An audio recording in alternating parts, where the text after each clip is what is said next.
Bon bah du coup bonsoir à tous. Ce soir on est avec Manu pour vous parler du multisampling. Donc moi je vous ai préparé pas mal de sujets, mais il se trouve que Manu il est quand même bien branché aussi là-dessus. Il aura pas mal de trucs à dire là-dessus. Donc ça va être, je pense qu'on va être sur une session avec du répondant des deux côtés. D'ailleurs si vous-même vous avez aussi des techniques sur ce sujet-là, n'hésitez pas du coup à nous les partager parce que ça pourra toujours être utile.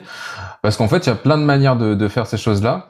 Et en fait, pourquoi j'ai choisi ce sujet de multisampling, c'est que je suis souvent amené en fait à devoir utiliser cette technique, que ce soit pour des concerts ou que ce soit des fois aussi pour des spectacles, pour des questions des fois d'optimisation de CPU. Donc le CPU, c'est la ressource de l'ordinateur, du processeur, parce qu'en fait des fois j'ai envie d'utiliser des sons qui sont un peu, qui prennent un peu, qui pompent un petit peu de l'énergie sur l'ordinateur, comme des plugins externes, des choses comme ça.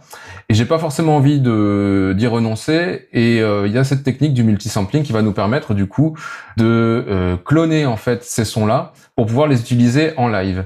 Aussi, ce que je vais vous montrer, c'est une utilisation plus créative. Comment, à partir d'un instrument qu'on a chez soi ou des objets du quotidien, on peut se faire de nouveaux instruments. Et là, vous allez voir que les fonctions de sampler, elles sont assez hallucinantes parce qu'elles vont nous permettre de travailler et avec la hauteur, et avec la vélocité, et aussi avec une sélection de paramètres qu'on va activer ou pas, avec le Chain Selector. Et si on a le temps, j'aborderai aussi, pour vous montrer la puissance des effets internes du sampler, un travail que j'ai fait de clonage du Minitor, qui est un synthé de chez Moog. Et vous allez voir que, en fait, les fonctions internes de sampler peuvent nous permettre de reproduire pas mal de choses qu'on retrouverait sur un synthé hardware.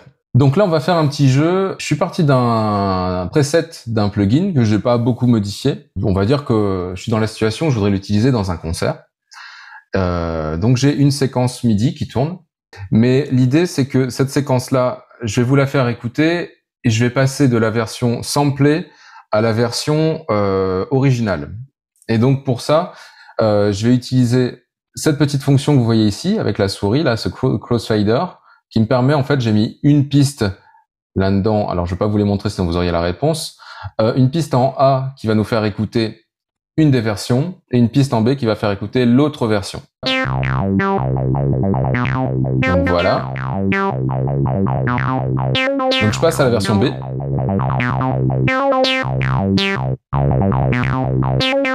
Alors les petits trucs qu'on entend, c'est l'aléatoire. Ça c'est la version A. Ça c'est la version B. Alors selon vous, laquelle de ces deux versions est l'original? L'instrument qui est en train de jouer en réel et pas le sampler qui a repris les notes. C'était la piste A. Donc là on voit ici que j'avais mis en A. La piste sur laquelle j'avais mis le plugin Silent One. Voilà, donc Silent One, on va regarder un petit peu ce que c'est. C'est un plugin externe, donc c'est pas un instrument de live. C'est un plugin qui date, qui a été utilisé depuis longtemps, qui est assez populaire, et sur lequel du coup j'ai pris un preset et je le fais tourner à l'aide d'une petite séquence MIDI comme ça. Donc on va regarder la séquence. C'est cette petite séquence là qui est ici. Alors je vais enlever le preset. Et sur cette séquence là, vous voyez, on a à la fois des hauteurs de notes différentes, mais aussi des vélocités différentes. Donc on a quand même un son qui est vivant. Et il fallait reproduire ça du coup avec le sampler. Donc on va voir un peu comment c'est possible. Dans le sampler, du coup, voilà, j'ai exactement du coup la même partition. Donc là, si on passe de l'une à l'autre, on voit que c'est la même chose. Donc ce qui diffère, c'est que notre instrument, ce sera donc un sampler, qui est du coup un instrument qui permet en fait de faire du son avec plusieurs sons, c'est-à-dire avec plusieurs éléments audio. Là, si je regarde un petit peu sur mes zones, on voit que j'ai tous ces sons-là qui ont été glissés. Donc ça en fait beaucoup. Et c'est ce qui va me permettre en fait d'obtenir du réalisme.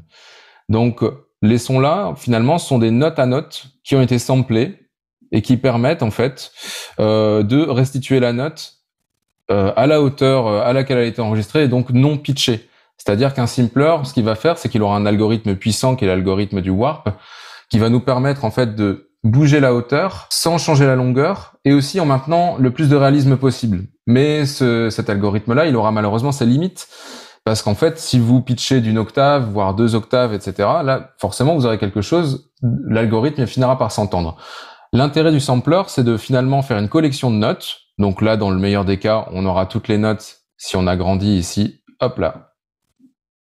Des notes, du coup, qui sont enregistrées de manière chromatique, c'est-à-dire demi-ton par demi-ton, et elles vont être redistribuées pour que finalement, quand je joue la note qui va correspondre, eh ben, ce soit cette note-là qui soit jouée. Ce qui va du coup conférer le réalisme à cet instrument. Et on a aussi une autre fonction, là on a parlé des hauteurs, mais on a aussi la vélocité, et on peut aussi enregistrer à plusieurs vélocités. Et donc ce qui va permettre en fait de capter un son qu'on va pouvoir enregistrer avec une vélocité basse, et le restituer à une vélocité basse au moment où on le joue avec une vélocité basse. Voilà. Donc vous voyez que là finalement j'ai enregistré tout ça en 4 vélocités différentes, mais on a du coup finalement les mêmes notes, si je regarde en key, qui sont donc redistribuées à chaque fois au même endroit, mais avec leur vélocité différente. Voilà. Donc cet instrument, si je veux le jouer en direct, vous voyez du coup, on a donc les notes qui s'allument là quand je les joue, et à chaque fois ça va donc jouer la note sur le sample précis qui a été enregistré, qui correspondait à cette note à la base. La première chose qu'il va falloir faire, ça va être de se dire, mais comment est-ce que je vais faire l'acquisition de ces notes de mon plugin? Et donc il y a plusieurs méthodes pour ça. Pour cet instrument-là, j'ai du coup créé 4 clips différents avec des vélocités différentes. Donc là on le retrouve ici, sur le Silent Bass, vous voyez. Voilà. Vous voyez que là j'ai finalement fait un clip avec les vélocités les plus hautes, des vélocités un peu plus basses autour de 100, des vélocités, on va dire, mezzo, ou alors enfin à peu près au milieu, ou plus bas, et des vélocités encore plus basses. Pourquoi j'ai choisi ces vélocités-là? C'est que là, à ce moment-là, quand j'enregistrais, quand je jouais ces vélocités, je notais qu'il y avait vraiment une différence de son sur mon plugin. Et du coup, ça me permettrait d'avoir en fait finalement de pas non plus enregistrer 128 vélocités, ça aurait été un peu absurde. De la même manière qu'on verra aussi que si on veut enregistrer des notes et être réaliste, on n'est pas forcément obligé d'enregistrer toutes les notes du clavier. Donc, si je vous montre un petit peu ce que j'ai là, j'ai donc une espèce de template en fait. Donc une template, c'est un modèle pour pouvoir faire l'acquisition de mes notes. Et donc j'ai donc un grand clip comme ça, un grand clip MIDI, qui me permet en fait d'aller de la note la plus grave possible. Donc là, si je zoome comme ça, paf, on va zoomer, hop là. Donc là, je suis à C-2, donc Do-2. Je peux pas aller en dessous sur le clavier. De la même manière que si je dézoome, là, je vais jusque tout en haut, donc, et là, je peux aller jusqu'à Sol 8. Bon, alors là, en l'occurrence, on n'a pas forcément besoin de tout ça, puisqu'en fait, on va pas utiliser tout le clavier. On va juste utiliser, dans le contexte de mon live, j'ai besoin, par exemple, de prendre que le milieu du clavier, on va dire. Et c'est pour ça que là, j'ai récupéré, donc j'ai copié ce clip, et je l'ai dupliqué. Et ce que j'ai pris, c'est simplement, ce qui me paraissait judicieux, c'était de prendre ici de C1 environ à peu près C6. Et encore, c'est même beaucoup là. Voilà, donc en fait, l'idée, c'est simplement qu'on a des notes, on a ici des repères qui vont nous permettre en fait de placer, de savoir où on se retrouve ici. Donc là, mes repères, je les ai placés ici à l'aide d'un clic droit, ajouter repère. Donc voilà, ça pourrait être mon repère C-2. Et ces repères-là qu'on retrouve ici, bah, ça me permet de me placer là et de me dire, ok, bon bah là j'ai besoin par exemple de prendre un clip qui va de Sol 1 à Sol 2 par exemple. Donc je prends mon clip comme ça, je le duplique, je vais pouvoir l'appliquer sur mon instrument et puis ensuite on verra un petit peu ce qu'on en fait. Donc là l'idée, c'est que j'ai donc un petit preset de Pigment. Et vous voyez donc là, j'ai un son comme ça, qui a un timbre particulier. Et j'ai fait un petit clip avec, donc en mode session. Hop là, c'est parti. Et on va l'écouter. Voilà, alors là c'est pour le coup un clip dont la vélocité ne varie pas beaucoup et avec peu de notes. Donc ça va nous permettre d'aller assez vite là-dessus. Donc si on analyse un petit peu ce clip, on part donc du Fa dièse 3 et on va jusqu'au Ré 4. Donc ce qui va m'intéresser finalement, ça va être de récupérer cette plage-là. Donc on va le faire un petit peu en direct, on va chercher ça et on va voir un peu quelle est la méthode qui va nous permettre d'enregistrer ces notes pour pouvoir les redistribuer ensuite dans l'instrument sampler. Donc c'est parti. Je vais donc récupérer mon grand clip qui est là. Donc, je vais zoomer pour qu'on y voit un petit peu plus clair. Hop là, on va réduire ça.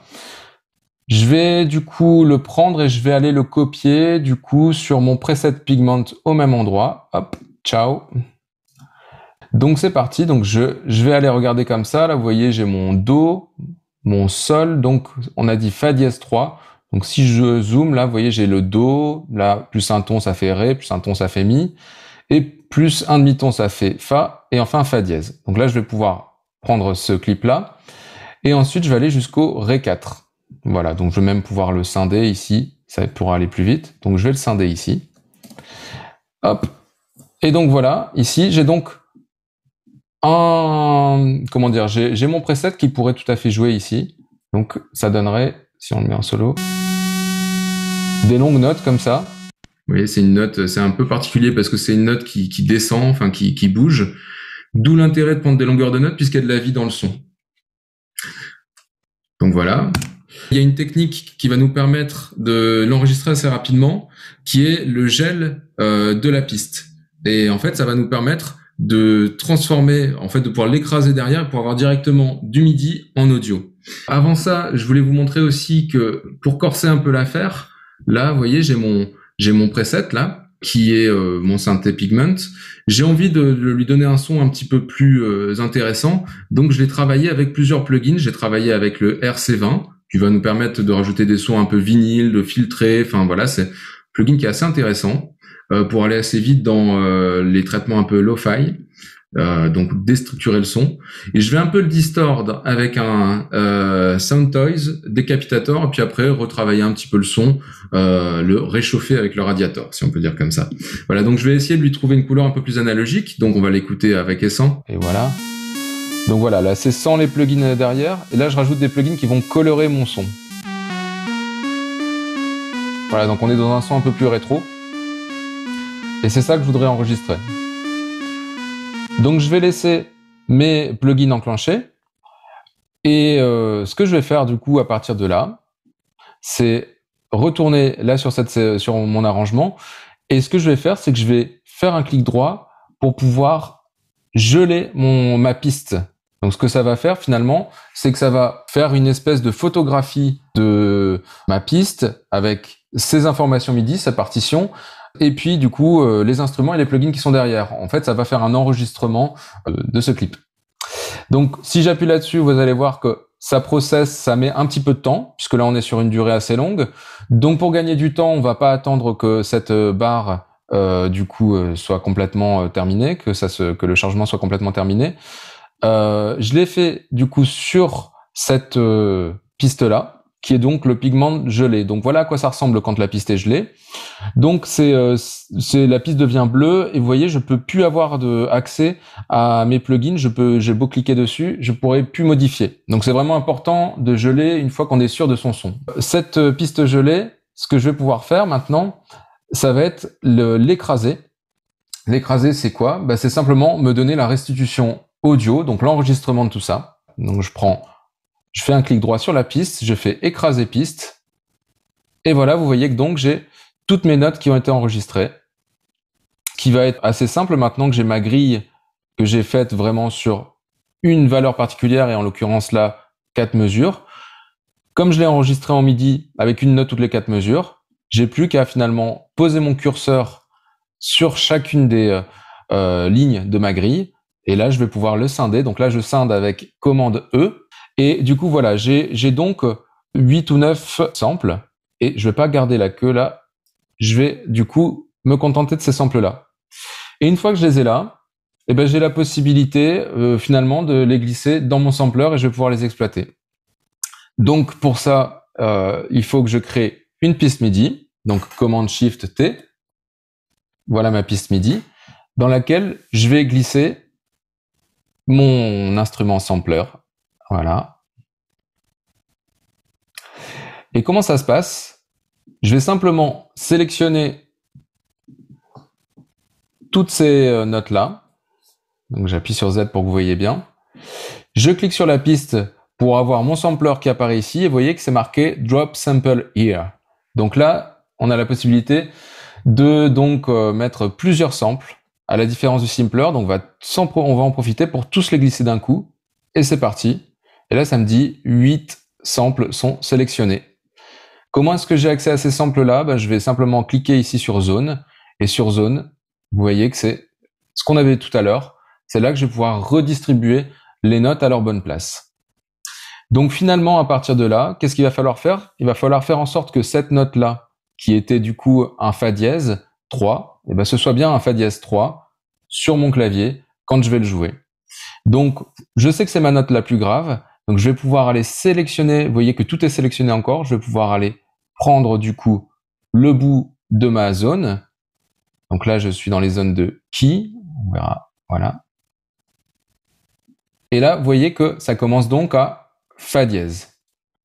Donc je dis bien que je suis en zone de Key parce que vélocité, vous auriez cet affichage rouge, et sélection, vous auriez cet affichage bleu. Donc on est bien en Key à ce moment-là. Ensuite, quelle était ma note la plus haute? C'était finalement un Ré 4. Donc je vais faire la même chose. Je vais aller jusqu'à Ré 4. Et donc là, vous voyez que j'ai donc une répartition, enfin j'ai mes 8 notes là comme ça qui sont potentiellement placées comme ça sur la note la plus grave et la note la plus aiguë. Bon, à ce niveau-là, vous voyez, si je joue sur mon clavier, là je suis en train de jouer sur mon push, si je joue en dessous, il se passe rien. Mais si je joue dessus, c'est pas très élégant. Ça me joue toutes les notes en même temps. Donc l'idée maintenant, ce sera de redistribuer chacune de ces notes-là sur la note qui convient. Je fais mon petit clic droit et je vais prendre du coup répartir les plages, répartir équitablement les plages. Déjà, vous voyez que ça va me répartir toutes ces notes-là de manière équitable. Donc là, finalement, mon Fa dièse est placé en premier et mon Ré est placé en dernier. Sachant que je m'étais trompé, j'avais été jusqu'à Ré dièse. Ah, quoique, peut-être que j'avais pris une note de moins en fait. Peut-être que j'avais été jusqu'au Do dièse seulement. Bon bref, ce sera pas grave pour cette fois pour le Ré. Là, une fois qu'on a ça, on a une autre option qui va nous être utile. Ce sera répartir les plages autour de la note de base. Et qu'est-ce que ça va faire? Eh ben, ça va étirer les notes pour qu'on ait tout le clavier qui soit exploité. C'est-à-dire que finalement, cette note-là, elle sera transposée en dessous. Donc la note la plus grave sera transposée vers le grave et la note la plus aiguë sera transposée vers l'aigu. Et c'est-à-dire que si j'avais aussi finalement enregistré moins de notes, là j'ai enregistré vraiment les chromatismes, ça me répartirait aussi les plages finalement pour avoir toujours, ne pas avoir de trous. Vous voyez, finalement, ça m'aurait par exemple pris cette note-là, ça me l'aurait étiré et ça me l'aurait transposé autour. Donc ce qu'il faut bien comprendre finalement, c'est que ce petit R là, ça veut dire root, c'est la fondamentale sur laquelle on place notre note. Et finalement, cette fondamentale-là, elle est jouée non transposée à l'endroit où on va la poser. Tout à l'heure, on parlait de la longueur de la note. Pour que finalement ça réponde bien aussi, parce que là, si on l'écoute telle quelle, là, je vais pouvoir, hop là, copier du coup ma piste, enfin mon clip MIDI, je vais pouvoir le copier ici.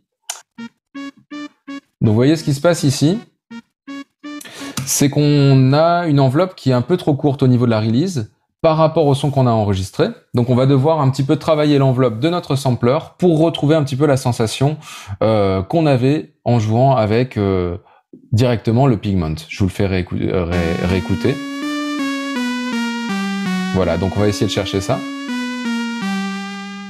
Ok, donc là-dessus, je vais aller directement sur l'instrument Sampler. Et là, dans Filter et Global, on va travailler finalement, c'est une section qui va s'intéresser à absolument toutes les notes, enfin, c'est-à-dire que ça va toucher toutes les notes de mon sampler. Et je vais pouvoir travailler du coup la release. Et donc je vais la faire un peu plus longue, donc là un peu au hasard, je la fais autour de 10 secondes, et on va voir ce que ça donne. Là c'est un peu trop long. Et d'ailleurs, je vais pouvoir aussi monter mon volume, parce que finalement, on se rend compte que le volume est beaucoup plus faible. Donc je monte le volume là-dessus. Et je vais baisser la release jusqu'à retrouver un petit peu.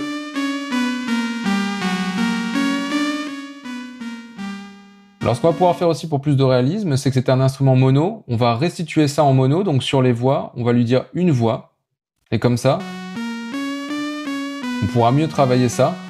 Et on aura plusieurs choses qui vont nous permettre de travailler éventuellement le glide ou les choses comme ça pour un petit peu se rapprocher du feeling. Mais voilà, je vais pas non plus m'attarder. C'est une chose que j'avais un peu plus faite sur l'intro. Donc l'intro, enfin de cette présentation, où là on voit que finalement sur le sampler, on a finalement quand même plus de détails dans le sens où on a les nuances qui sont représentées, donc on a plusieurs fois les notes qui ont été rentrées, et on a du coup la vélocité comme ça qui est répartie à plusieurs endroits, plusieurs éléments qui ont été réglés un peu plus finement, mais voilà. Petite chose aussi pour la vélocité, quand on utilise des vélocités différentes là-dessus sur les paliers, on va s'attaquer au son. Mais finalement, on va essayer d'avoir un son le plus normalisé possible, c'est-à-dire le plus régulier pour pouvoir avoir, comment dire, un instrument qui va pas d'un seul coup jouer faible sur certaines notes et jouer fort. Donc on a la possibilité dans Sampler de normaliser chacun de nos sons qu'on a rentrés. Et donc, ça veut dire, donc déjà, je vais vous montrer un peu comment on fait ça. Donc, si je sélectionne tout avec commande A et que je fais un clic droit, vous voyez qu'on a la possibilité de normaliser les volumes. Et une fois qu'ils sont normalisés, en fait, ça veut dire qu'ils sont tous au volume maximum potentiel. C'est-à-dire que là, si je regarde les samples individuellement, vous voyez que ce sont des samples qui ont été, donc, on voit qu'ils sont normalisés dans le sens où leur crête, à chaque fois, c'est le son le plus fort. Et comment est-ce qu'on fait après pour ramener de la nuance et de la vélocité? On a un petit bouton qui est un petit peu caché ici, qui est le bouton volume sur vélocité. Et là, c'est un rapport que vous allez pouvoir régler aussi un peu plus finement pour dire, bon bah voilà, j'ai besoin que si je joue, je peux le faire par exemple avec ce synthé-là. Donc on va écouter ce synthé-là. Voilà. Si vous voulez retrouver de la vélocité à ce moment-là, je retourne en filtre global. Vous voyez que si je le fais à fond comme ça, j'aurai une très forte différence de vélocité entre mes sons que je vais jouer à une vélocité faible et ceux que je vais jouer fort. D'ailleurs, vous voyez qu'on arrive dans le rouge ici. Donc là, on va régler un peu finement et souvent un peu à l'oreille finalement, les différences de vélocité si on veut avoir finalement des gros écarts de son entre les sons faibles et les sons forts, enfin plus ou moins de dynamique. Xavier? Oui? Oui, il y a un petit détail justement à cet endroit-là par rapport au volume global que tu as géré tout à l'heure, puisqu'effectivement, il n'y avait pas de gestion de la vélocité. Oui. Par défaut, je crois qu'il était à moins 12 dB, il me semble, ou quelque chose comme ça. Ouais, et en fait, il est à moins 12 dB simplement parce que ça correspond à une mid-vélocité. C'est-à-dire que dès qu'on va dépasser en vélocité, il va augmenter le gain de l'instrument. Voilà pourquoi il se met à moins 12 pour protéger au cas où on gère la vélocité. Mais Oui. comme tu la gérais pas, c'était justifié que tu te mettes à zéro. C'était pour info. Ouais, on a deux autres questions. Julien qui nous demande, chaque sample n'est pas consolidé. Est-ce que ça ne prend pas de CPU? Alors, je ne sais pas ce que tu entends par pas consolidé dans la mesure Oui. Effectivement, et tu fais bien de me le dire, puisque en fait, j'ai oublié une étape là-dedans, et merci de nous dire ça. Ce que je fais en fait, c'est que je sélectionne tout ça, et effectivement, comme ça n'a pas été consolidé, ce qu'on va retrouver dans notre sampler, finalement, si on regarde les samples un à un, hop, sur les samples, vous voyez que effectivement, on voit des samples qui sont pas consolidés. Donc, ça prendra pas plus de place sur notre disque dur, puisque finalement le sample, il sera pointé sur une référence du sample, donc on va pas multiplier le sample à chaque fois. Mais par contre, c'est vrai que ça peut être plus intéressant directement de travailler avec les samples sans avoir à dealer avec cette vue-là, parce que dès qu'on voudra rentrer dans le détail, faire des loops au milieu, faire tourner les choses comme ça, ce sera plus intéressant de travailler avec des samples recadrés. Donc c'est ce qu'on va faire tout de suite. Donc on pourra consolider ou recadrer. Moi, si je suis la méthode d'Ableton que je vais vous partager juste après, je vais simplement les recadrer. Donc c'est parti, je fais un clic droit en ayant tout sélectionné. Je recadre les clips. Vous voyez que là ici, ça calcule ça. Et je vais pouvoir du coup refaire ma petite méthode. Donc ça me permet de la refaire en plus. Donc je vais les supprimer, ceux-là. Et je vais dropper tous mes nouveaux samples. Pareil, donc je vais les faire démarrer à Fa dièse 3 et les faire terminer, on avait dit du coup à Do dièse 4. Et là, ce que je vais pouvoir faire directement, ça va être répartir équitablement les plages et ensuite répartir les plages autour de la note de base. Ce qui fait que, effectivement, maintenant, si on regardera nos samples, on les retrouvera ici, ce sera chacun des samples qui seront individuels. Donc, chaque note sera un sample. Ce qu'on peut faire aussi à partir de là, ce sera tout sélectionné et on va pouvoir normaliser les volumes. Si on regarde ça, du coup, vous voyez que maintenant, mes samples ont un volume qui est plus fort d'emblée. D'ailleurs, pour clore un peu ce chapitre sur comment du coup ressampler un preset, il y a une page sur le site d'Ableton qui va vous permettre de recenser un petit peu toutes ces étapes. D'ailleurs, je précise aussi que ce que j'ai fait là, ça marche avec un plugin, mais ça pourrait tout à fait marcher aussi avec un external instrument. Donc, si vous branchez un synthétiseur hardware et que vous faites la même démarche, c'est-à-dire que vous lui envoyez des notes MIDI et que vous récupérez le son, en gelant la piste comme ça, vous pourrez aussi récupérer note par note le synthé que votre pote vous aura prêté pendant un X temps, quoi. Mais voilà, ça vous permettra de récupérer le son brut des oscillateurs. Ce que j'ai fait sur le clone du Minitor. Voilà, donc si on a le temps, on verra un peu ça. Voilà donc la page d'Ableton, donc du site Ableton. Maintenant, ce dont je vais vous parler, je vais profiter d'être un peu sorti de l'écran d'Ableton pour vous parler un petit peu de sampler, mais un peu dans une démarche plus proche des banques de sons qu'on trouvera chez Contact ou chez Spitfire Audio, etc. Enfin, c'est où vous avez plein de boîtes comme ça qui font ça, qui font du sampling d'instruments. On va procéder pareil. Donc moi, ce que j'ai choisi pour ça, c'est donc là, je l'ai ici. C'est un instrument qui est un instrument hongrois. Voilà, donc cet instrument-là, en fait, c'est une sitar sur table qui se joue donc un petit peu comme une épinette, c'est-à-dire que vous devez mettre votre doigt ici et gratter la note. Et vous avez un bourdon en plus. Donc ce bourdon-là, l'idée, ça va être aussi de le restituer dans l'instrument. C'est ça un peu la difficulté de ce truc-là. Le bourdon en plus, bon là, elle est un petit peu désaccordée, quoi. Généralement, on va l'actionner quand on voudra faire des grands temps forts, quand on voudra vraiment marquer les choses, etc.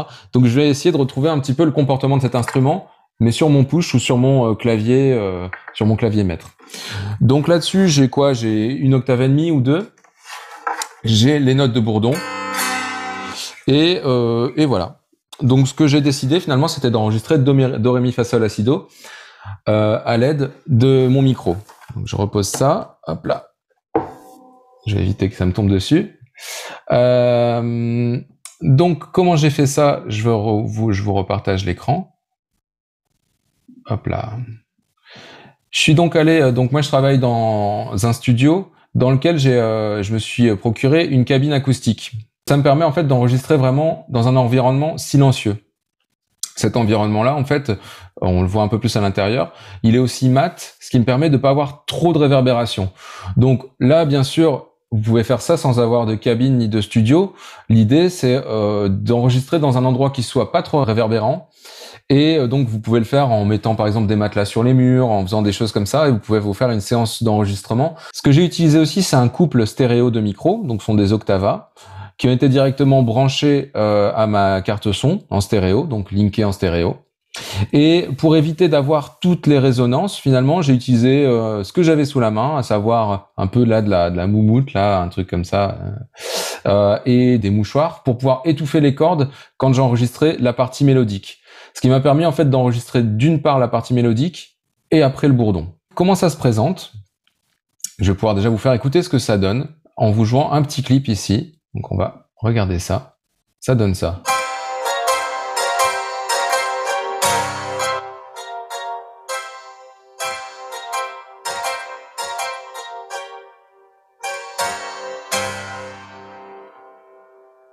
On entend à la fois la mélodie, mais on entend aussi régulièrement le bourdon.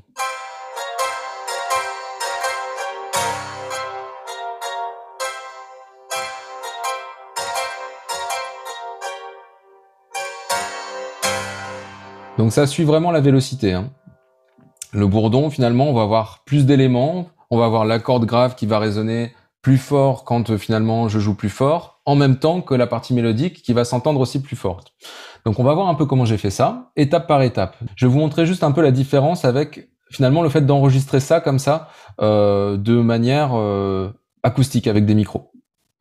Donc ce qu'on a ici, donc sur la Citera, par exemple, si j'écoute ça, j'ai enregistré d'abord forte, donc qu'est-ce que j'ai fait? J'ai pris un médiator et j'ai joué le plus fort possible chacune des notes. Et à chaque fois, souvent, je me suis surpris à plusieurs fois pour avoir un son qui soit agréable. Donc là, si on écoute ça,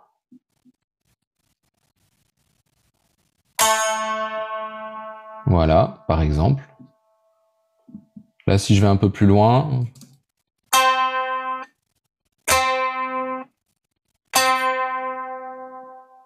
Donc là, à ce moment-là, je suis dans ma cabine et je prends, du coup, j'attends, je retiens mon souffle pour finalement moi-même ne pas faire de bruit entre chaque note. Donc ça, c'est la première phase. Donc vous voyez, j'ai fait ça en forte, en mezzo et en piano. Et j'ai aussi fait des enregistrements, du coup, de mon bourdon. Et le bourdon, donc là, si je l'écoute comme ça, c'est quoi le bourdon? C'est juste la note de sol à côté. Et du coup, voilà par exemple les basses. Je vais essayer voilà, ici, tac. Vous voyez, donc là, j'ai aussi fait plusieurs nuances des basses. Donc, j'ai redistribué tout ça là-dedans.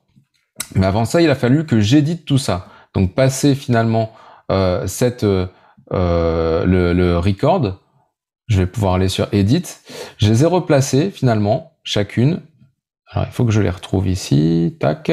Voilà, chacune à l'endroit où elles doivent être. Alors, et donc, c'est aussi à ce moment-là, non seulement que je vais pouvoir me placer sur mes repères, pour me dire, ok, ça c'est un sol 3, et je vais pouvoir, du coup, après même potentiellement le réaccorder derrière ce son-là. Donc j'ai mis un accordeur derrière chacune de ces pistes. Pourquoi? Parce qu'en fait, c'est un instrument qui est vraiment pas très juste. Finalement, on a la possibilité soit de le réaccorder ici avec le detune ici, là comme ça, vous voyez, on pourra monter. Alors là, c'est le pitch, donc ce sera à côté.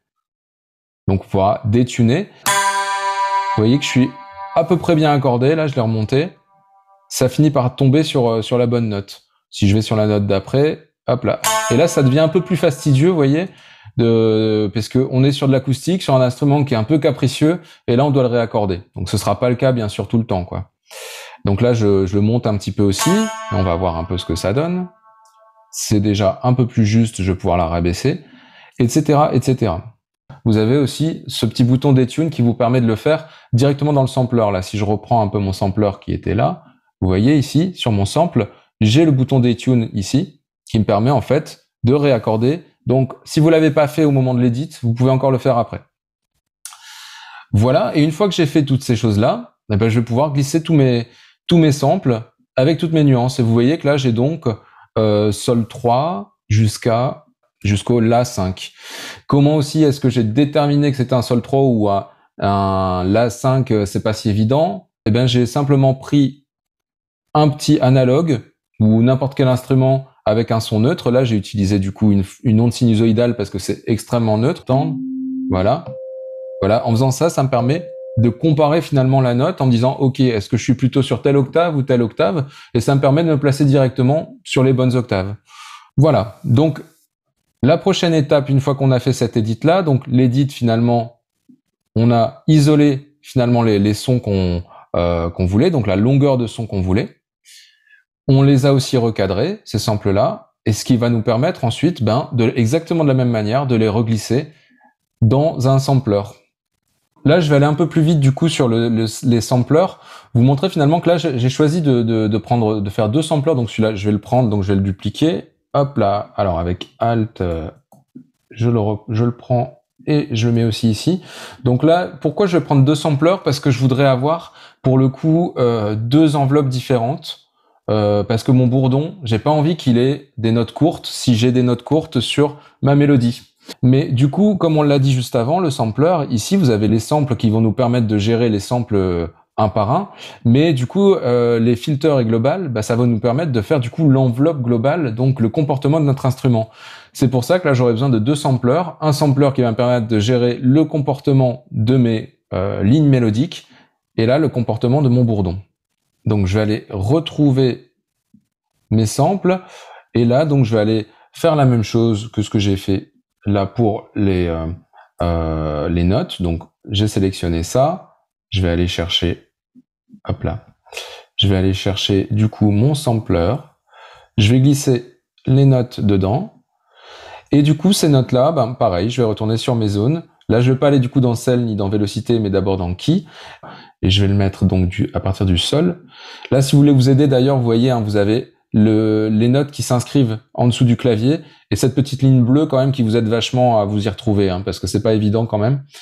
En plus du fait de pouvoir changer la taille. Ouais. Donc là, maintenant, je refais ça. Donc, je vais tout sélectionner avec commande A et je vais faire répartir équitablement les plages. Et là, vous voyez que finalement, mes plages, les notes sont pas forcément au bon endroit, donc il va falloir, ça va être un peu plus fastidieux, que je replace par exemple mon La sur mon La. Donc là, je vais aller dans le root et je vais le placer sur le La, mon Si sur le Si, etc., etc. Donc ça, vous le faites comme ça. Et une fois que vous avez terminé ça, là, je vais le faire pour ces 3 notes-là. Vous faites répartir les plages autour de la note de basse. Et vous voyez que ça va du coup répartir comme ça les notes pour que finalement vous n'ayez pas de trou, comme je vous avais dit. Par exemple, autour du La, je vais aussi avoir le La dièse qui va être joué. Donc ma note sera transposée.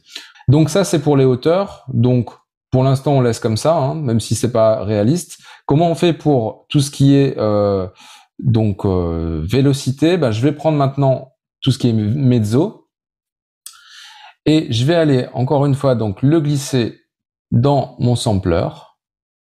Paf. Donc là, je vais pouvoir le glisser ici tout en bas, ou alors je vais pouvoir faire plus. Voilà, ça va les mettre à la suite.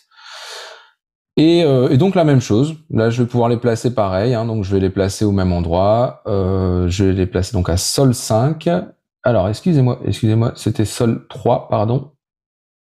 Et donc jusqu'à là, voilà. Donc l'exercice comme ça peut paraître assez fastidieux, mais quand on voit le résultat qu'il y a derrière, franchement, ça vaut le coup de passer 2 heures à faire ça parce que derrière vous avez votre instrument. Enfin, ça vaut vraiment le coup. Donc maintenant, comment est-ce que je fais pour la vélocité? Tout simplement, là, je vais pouvoir du coup les sélectionner. Là, vous voyez, les dernières étaient sélectionnées. Et donc là, je vais simplement aller ramener la vélocité qui m'intéresse. Donc, mettons que je veuille de 50 à 104 à peu près, enfin quelque chose comme ça. Je ferai attention du coup à répartir du coup mes vélocités en forté au-dessus de la vélocité précédente. Voilà, donc ici. Et donc vous voyez, j'aurai ça finalement. Alors celle-là, elle est passée à la trappe, hein, je l'ai oublié. C'est pas grave. Et donc voilà, finalement, voilà à quoi ça ressemblera. Faut que je la sélectionne toute seule. Et voilà. Donc ça, c'est pour ma partie mélodique sur laquelle je vais faire ça avec donc mes samples piano, mes samples mezzo, mes samples forte. Et derrière, j'ai mon bourdon, où là, l'idée, ce sera plutôt de faire la même chose, mais finalement, d'avoir les samples qui apparaissent, si je le choisis déjà avec le sample selector, en disant est-ce que je veux mon bourdon ou est-ce que je veux pas, et aussi à quelle vélocité ils apparaissent. C'est-à-dire que si j'appuie fort sur ma touche, j'aurai les basses, l'accord, le bourdon, j'aurai tout. Tandis que si j'appuie, je sais pas, mezzo, j'aurai peut-être que le petit bourdon, et je vais aussi gérer les vélocités là-dessus. Donc, je vais vous montrer directement l'instrument final, ce sera plus simple parce qu'en fait l'idée c'est que sur ce bourdon, donc je vais glisser finalement tous mes samples de bourdon et puis après je vais les redistribuer cette fois sur la vélocité. Alors un truc que je peux vous dire avant de passer à la suite quand même, c'est que ce qui va être intéressant pour le bourdon, si j'en prends ne serait-ce qu'un seul, on n'a pas envie qui se transpose puisque c'est un bourdon. Donc par définition, il doit toujours jouer la même note. Ce sera quoi la note pour ça? Finalement, ce sera le bouton, pardon, ce sera Scale. Scale, ça vous permet de répartir sur votre clavier les écarts en fait. Est-ce qu'on a des vrais demi-tons? Est-ce qu'on a un clavier qui va faire plutôt des écarts différents ou alors des écarts de tons? Mais si je mets mon Scale sur 0 ici, quelle que soit la note que je joue, à chaque fois j'aurai le même son. Donc une fois que j'ai terminé mon sampler sur pour les notes et mon sampler pour les bourdons, je vais pouvoir aller le glisser du coup dans un instrument track. Et l'instrument track, ce qui va être intéressant, c'est qu'il va me permettre aussi de jouer avec les macros, ce qui va me permettre aussi du coup de faire vraiment un instrument sur mesure avec cette macro pourra par exemple servir à dire est-ce que je veux du bourdon ou est-ce que j'en veux pas, est-ce que je veux retravailler l'enveloppe, est-ce que je veux que les sons soient longs ou courts, etc. Et donc voilà la version finale de l'instrument. Donc sur celui-là, qui s'appelle Citera parce que c'est une Citera. Et cet instrument-là, donc si je le joue, vous voyez que je pourrais à la fois avoir le drone, donc parce que j'ai l'instrument, j'ai le bourdon qui est ici, et ici j'ai donc mes notes, et j'ai du coup quelques fonctions qui vont apparaître. Je vais vous faire une petite démonstration de cet instrument du coup.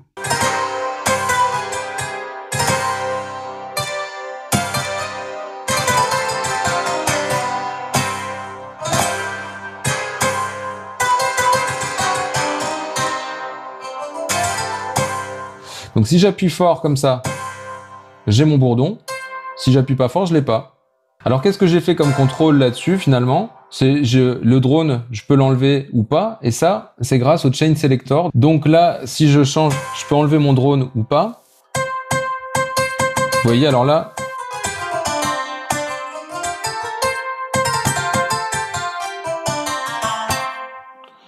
donc là, j'ai pas de drone et là, j'en ai.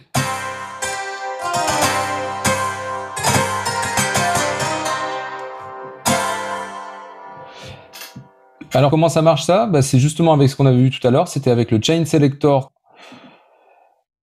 Je vais sur selector et vous voyez que finalement, j'ai une plage de choix qui me permet en fait là d'avoir le bourdon, d'avoir plus ou moins de choses. Donc là, si je regarde ici, si vous voyez mon bouton là jaune, si je tourne le bouton, hop là, ça ramène mon petit chain selector qui va me permettre d'avoir juste le bourdon. Alors je vais réduire un peu la vue pour qu'on y voit mieux, petit comme ça. Donc ça me permettra d'avoir le bourdon et après d'avoir potentiellement la basse et après potentiellement d'avoir en plus le grand accord comme ça. Voilà. Donc ça c'est le chain selector qui permet d'aller sélectionner des sons qui vont jouer ou pas. Et notamment une chose dont j'aimerais bien parler, c'est aussi cette section à la fin, la section MIDI, qui là en fait finalement j'utilise l'aftertouch.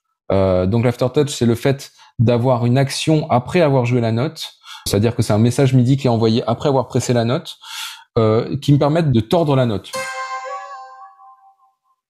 Donc vous voyez là finalement c'est le pitch comme ça qui va. Donc c'est pas sur le bourdon là, c'est sur celui-là. Il faudrait que je vous montre sur le bon. Voilà, vous voyez j'ai pitché comme ça. Alors je pourrais y aller beaucoup plus à fond. Hein. Là je vais y aller un peu subtilement. Et puis voilà. Donc voilà, après il y a plein de choses qui sont exploitables dans le sampler et ça m'amène du coup en vitesse à ce dernier instrument qui est le Minitor que j'ai cloné comme ça sur ce même principe en reprenant les notes du Minitor. On a ici, j'ai la possibilité de me recréer le synthé. Donc là, le Minitor, je l'ai ici, là, vous voyez, hop là. Donc ici, j'ai pas mal de fonctions. Là, j'ai des fonctions de cut-off, des fonctions de résonance, désolé si c'est flou, des fonctions de volume, d'enveloppe, etc. Bah, l'idée, c'est que grâce au sampler, comme les fonctions, comme c'est un instrument très complet, j'ai pu retrouver un peu le feeling que j'avais avec le Minitor sur directement le sampler en partant du son du Minitor. C'est-à-dire que j'ai enregistré, il y a deux types d'oscillateurs différents dessus, qui sont des ondes carrées et des ondes en dents de scie. Je les ai enregistrés les deux et on peut les compiler pour avoir ce son-là. Voilà, là on entend l'original ici. Là je touche à la fréquence.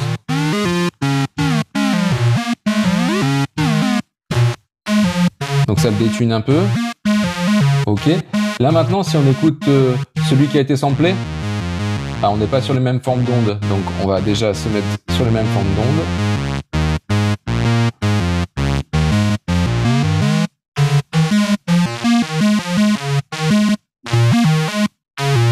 Voilà, on est sur un son qui est quand même vraiment proche.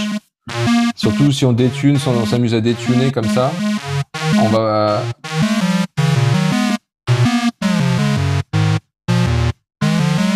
Donc là, je suis sur l'instrument qui a été samplé, et là, je suis sur le vrai.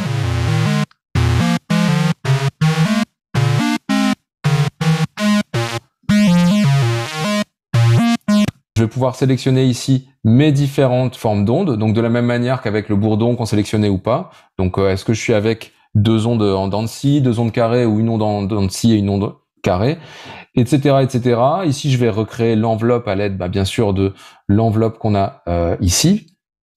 Je vais pouvoir utiliser le filtre.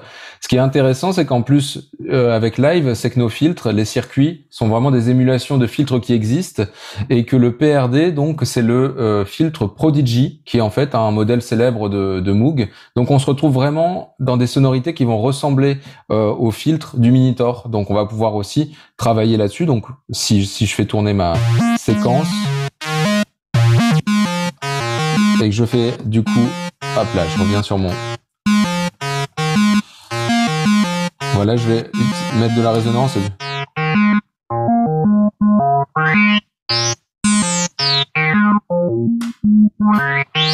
voyez, on se retrouve près avec des sonorités qui sont assez proches du Moog, Si je fais la même chose avec le Moog. Alors, je vais... Bien sûr, ce sera pas exactement... On n'aura pas les mêmes résultats, mais on va se rapprocher de l'état d'esprit. Voilà, donc ce qui est intéressant aussi, c'est que finalement, qu'est-ce qu'on a dans le sampler? On a plein de choses qu'on n'a pas dans le Minitor, comme par exemple une pitch envelope. On a la possibilité de faire de la synthèse FM et AM, qui sont des synthèses qu'on trouvera pas dans la synthèse analogique dans le Minitor. On a aussi la possibilité, voilà, de travailler sur le glide, de travailler sur des modulations, mettre des modulations dans tous les sens, des LFO, des enveloppes. Donc on a du drive aussi, donc on peut mettre de la disto. Enfin, et on se retrouve finalement avec un instrument dans live. On n'a pas emmené son synth avec soi. Bon, je vous l'accorde, le Minitor, il prend pas beaucoup de place à mettre dans son sac, mais malgré tout, on peut travailler directement avec un clone de notre synthé et s'amuser avec, etc. La première question, c'est est-ce que tu n'aurais pas un exemple à télécharger pour voir les attributions de macros notamment? Voilà, donc ça, c'est vrai que suite aux ateliers, on n'y réfléchit pas forcément toujours et c'est pas toujours évident de mettre des liens de téléchargement à disposition. Mais voilà, la question est posée. Si ça vous intéresse, oui, j'ai un Gumroad sur lequel j'avais déjà posé des choses, des racks et tout ça. Je pourrais mettre le Titera sur le Gumroad ou le Minitor. Ah, il y avait une dernière question, pardon, que j'ai zappé d'un spectateur anonyme. Donc c'est son pseudo, j'imagine. Donc salut spectateur anonyme. Tu poses la question de la fréquence d'enregistrement pour les oscillateurs du Minitor. Comment tu t'es débrouillé? Non, je l'ai enregistré à 44. Voilà. Pour la question de la fréquence, je sais pas, Manu, t'as une idée là-dessus? C'est vrai que ça va dépendre du matériau qu'on a enregistré. Ce qu'il faut savoir, c'est que dans le cadre du théorème de l'échantillonnage de Nyquist et Shannon, je vais entrer dans de la science tout de suite. Pardon pour ceux qui restent, ne partez pas. Hein. C'est simplement que la fréquence 44100 est déjà due au fait que pour bien échantillonner, c'est ce que dit ce théorème, un signal, il faut prendre sa fréquence la plus haute. En l'occurrence, puisqu'on est dans des fréquences audio, on va prendre 20 kHz ici, ce qui sont les extrêmes aigus, quand on a encore la capacité à les entendre, bien sûr, mais bon, idéalement, c'est ça.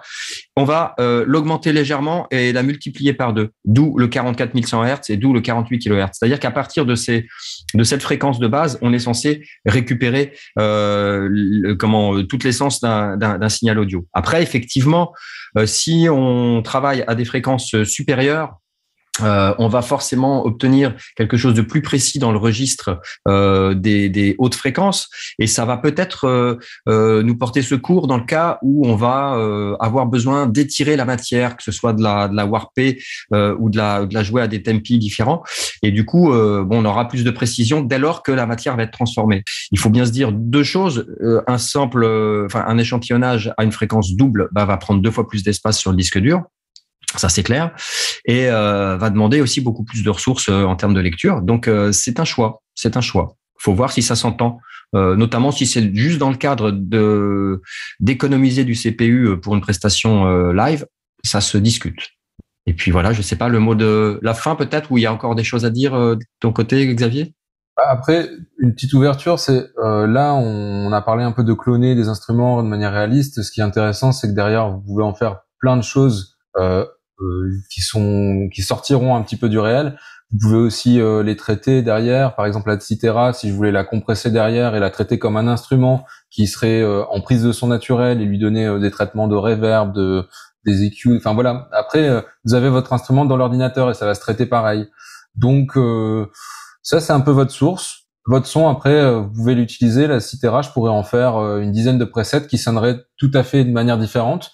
Donc finalement, la créativité s'arrête pas là. En tout cas, vous voyez ce que représente le taf et l'organisation nécessaire, le fait de bien se poser quand on veut faire du multisampling, parce que c'est une discipline à part entière. Hein. C'est pas par hasard que le sound design, c'est le métier de certaines personnes, et que si nous on est trainer, musicien et qu'on fait un peu de sound design, on approche ces choses-là avec aussi des expérimentations, mais il y a tout un tas de choses à faire, et puis il faut surtout prendre vraiment le temps. Donc ça c'est le plus important.